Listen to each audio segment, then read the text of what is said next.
In this video, we're asked to write 0.224 as a fraction in its lowest terms. Okay, so I'm going to put the 224 over.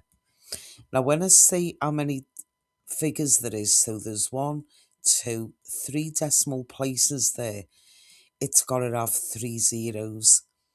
Okay, so I'm going to divide top and bottom by 2.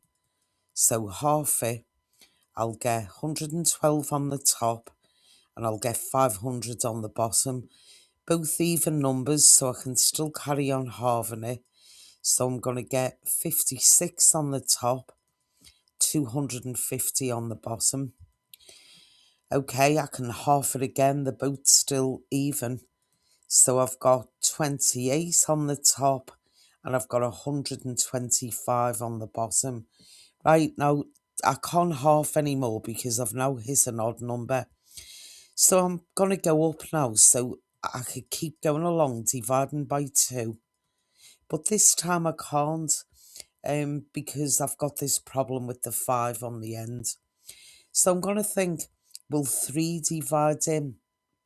Okay, so 3 won't go in. I can add these up, 5, 6, 7, 8. 3 won't go into 8, so it's not going to go into this number. So that's a little trick, maybe what you've not seen.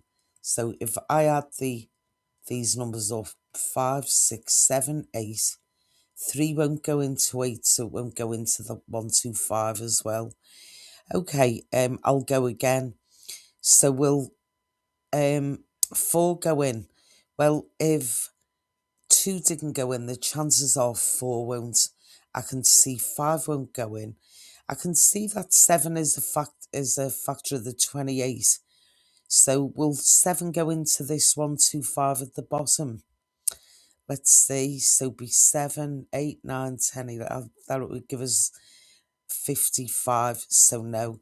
So it looks as though the lowest terms for this fraction is 28 over 125.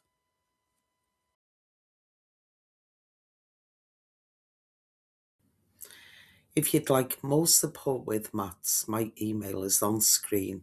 You're very welcome to get in touch.